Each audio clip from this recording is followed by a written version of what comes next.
what this is. The quest. And everyone has a part to play. Sometimes the quest can be scary. And when it gets close to the end, that's when it gets really scary.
Aren't Cooey.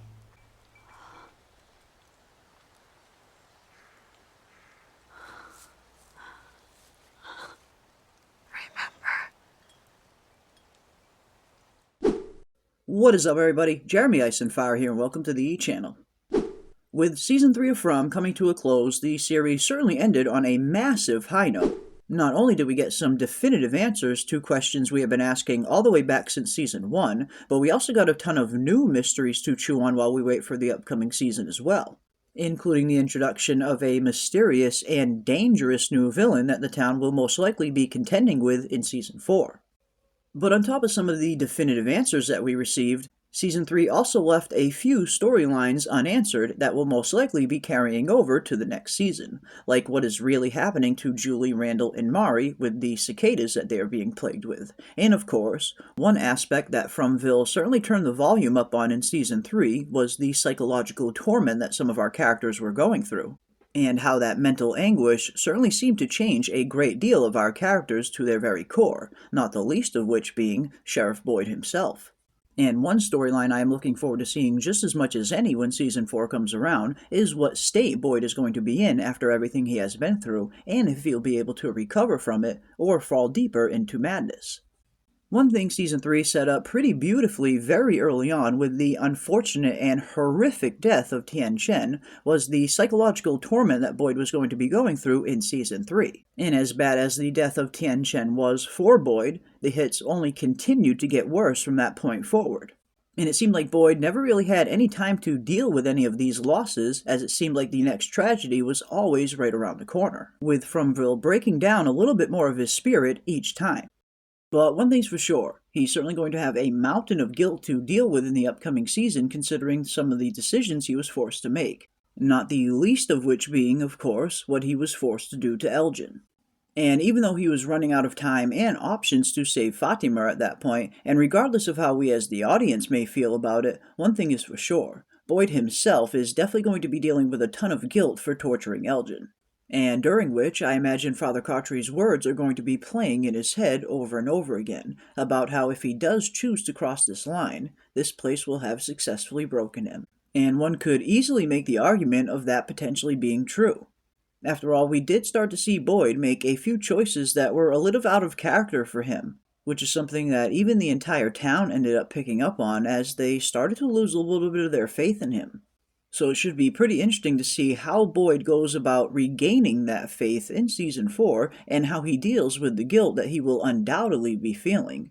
And I certainly wouldn't be surprised if he starts feeling guilty about what happened to Fatima. Not only did he already try to put the blame of that on himself, but once he realizes that killing Smiley led to her getting pregnant with Smiley in the first place, I imagine he's going to feel very guilty about that as well, with him potentially thinking that if he had never killed Smiley, none of this would have happened. And speaking of Season 4, it should be interesting to see how Fatima is going to be dealing with the trauma of giving birth to Smiley as well. After all, not only was she put through the absolute ringer in Season 3, both physically and mentally, but given how the season ended, and with her tapping into some of Smiley's memories, it seems, as she learned the true origin of the monsters, I'm starting to wonder if there's going to be some kind of connection still remaining between Fatima and Smiley. And could Fatima potentially even tap into the hive mind of the monsters and learn a little bit more information? Could this potential connection to Smiley be a good thing? After all, they certainly need more information about these monsters now more than ever, especially after the facts come to light that they are not able to kill them without them being spontaneously reborn. But if Fatima does have some kind of latent connection to Smiley or the monsters, could it potentially be utilized to find some other way to combat them? And regardless of any connection that may or may not remain, one thing's for sure. Fatima is going to be dealing with a ton of trauma in Season 4 after her ordeal, so it's going to be very interesting to see if she can pull through that, or if it will send her into a further spiral. And on top of Boyd, we're also going to have a few other characters that are going to be dealing with the consequences of their actions in Season 4 as well. Most notably, Elgin himself, and of course, Sarah. We saw that Elgin was very easily manipulated by this kimono creature to the point where he didn't seem to put up much resistance at all, and was so far gone by the finale that he was completely blinded to the fact that he was getting ready to feed Fatima his own blood, which still didn't raise any red flags for him. So it should be interesting to see how Elgin is going to recover from this next season as well, and will he even be accepted again at Colony House or in the rest of the town? Or could he potentially become another outsider like Sarah? And speaking of, Sarah is going to be in a very precarious situation in Season 4 as well, especially after removing Elgin's eye with a screwdriver. Up until that point, Sarah had come a long way at making up for some of the sins of her past, with even Kenny himself all but forgiving her. But in this one moment, she threw that redemption arc aside, and one could even argue that she did it for a reason far bigger than herself, with her essentially sacrificing her own soul to save Boyd's.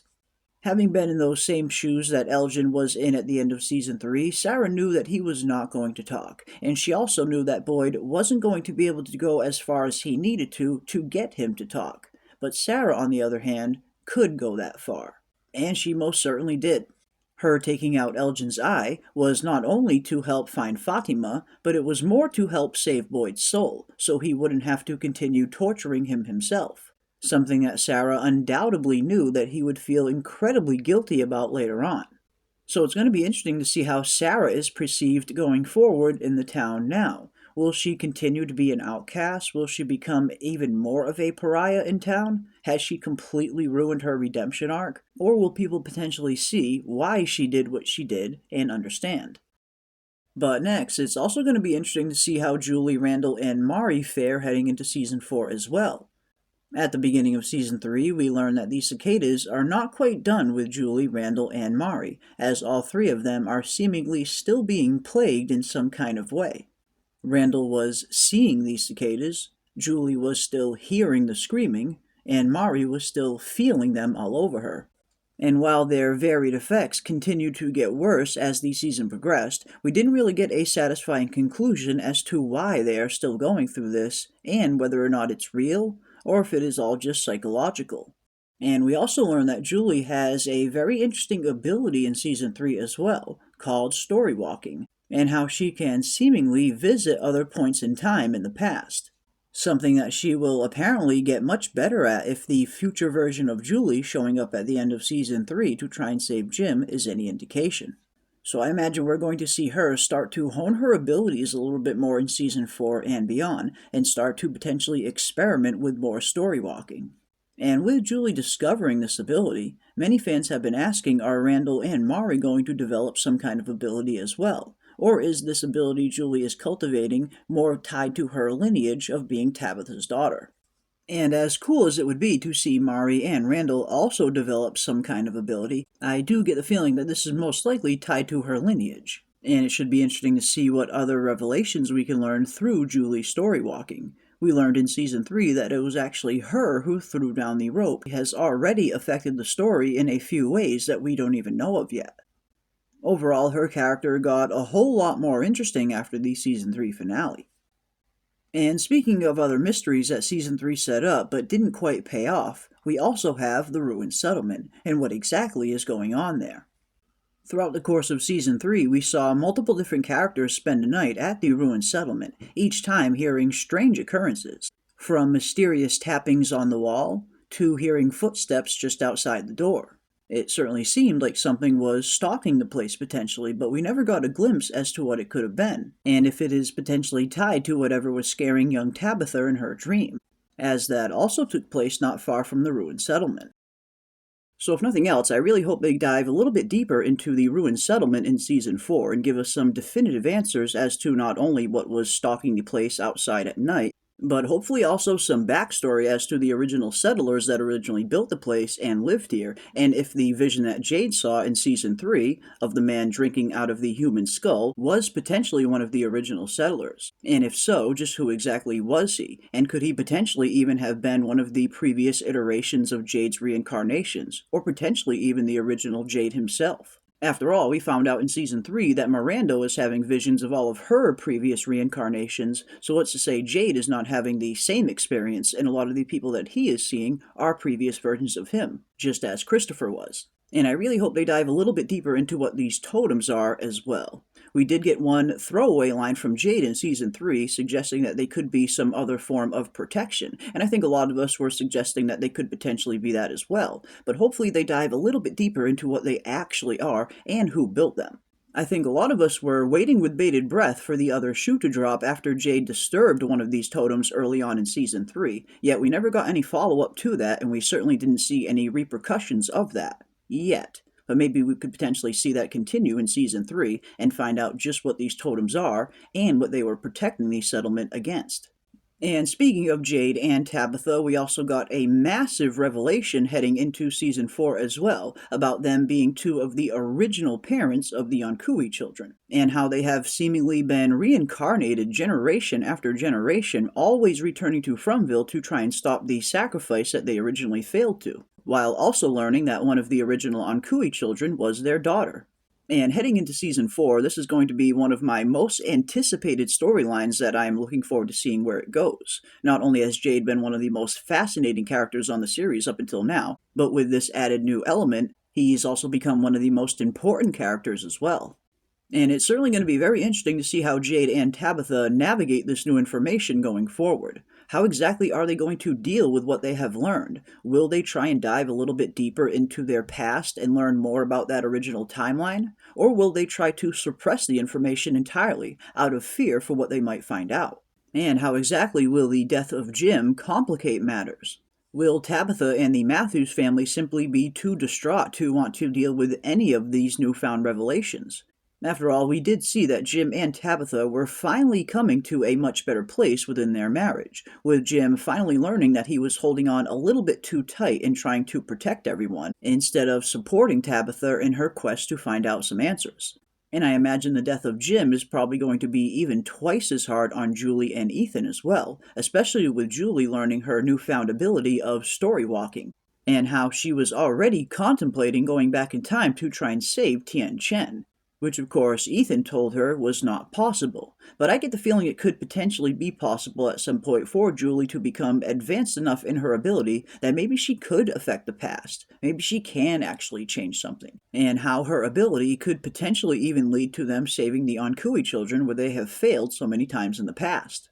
But if nothing else, I get the feeling we are going to see Julie become consumed with trying to learn more about her story-walking ability in hopes of going back in time and saving her father. After all, we did see in Season 3 that she does become advanced enough at some point to visit the exact moment when Jim lost his life, albeit without being able to change anything. But I imagine that certainly isn't going to stop her from continuing to try.